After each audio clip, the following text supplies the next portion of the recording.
All right, so for problem number 24, it says a steel cable has a diameter of 0.82 centimeters. The tensile strength of steel is 4 times 10 to the 8th newtons per meter squared. What is the approximate tension force that will snap the cable?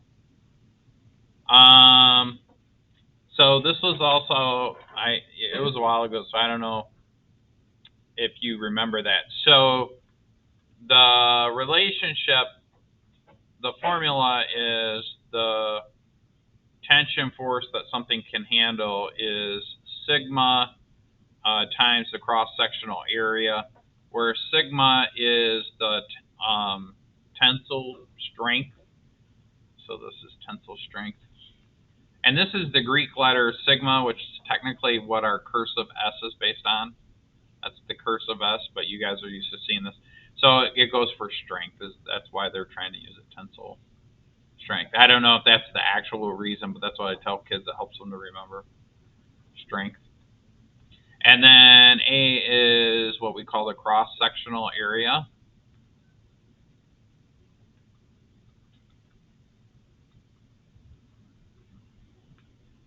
I misspelled the word cross-sectional.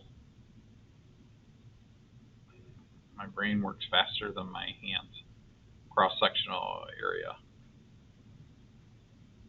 Okay. So then we know that this tensile strength is this 4 times 10 to the 8 newtons per meter squared. The area is a different thing. So when you think about this, the area is actually of a steel cable. It's just a circle, right? So we got to look at the cross-sectional area, and obviously Mr. Adams is not the greatest artist when it comes to this. So a perfectly drawn circle that has a radius. So they give us the diameter, which is 0.82 centimeters, while the radius is 1/2 of that.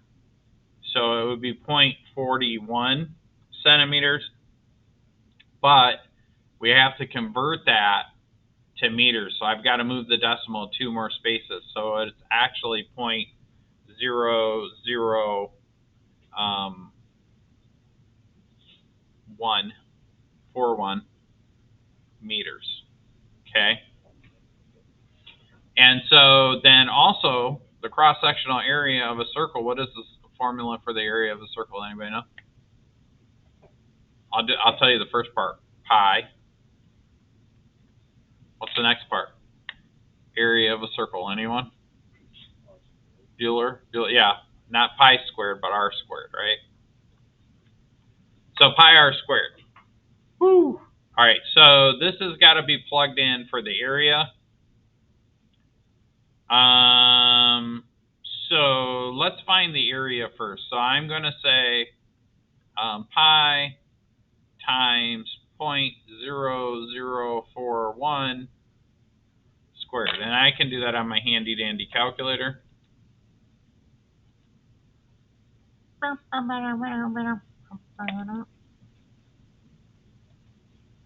it's probably going to give me some wild, crazy small number. So I'm going to use pi times 0.0041 41 squared.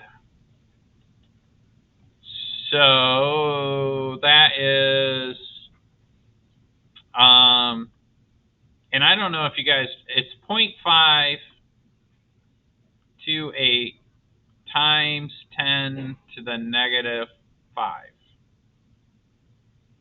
And also, let me move my face.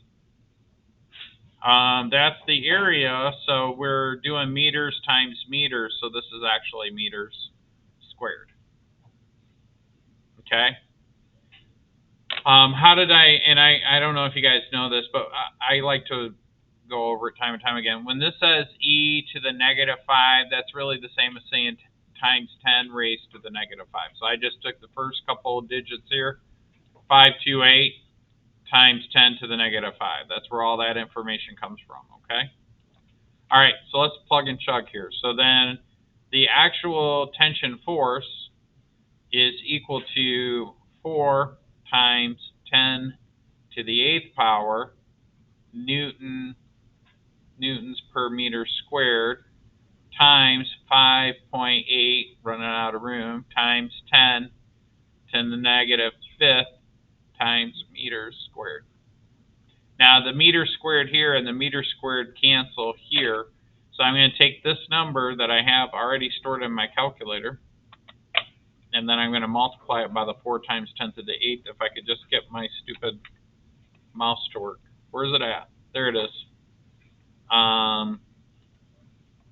So I'm just going to hit times 4 times 10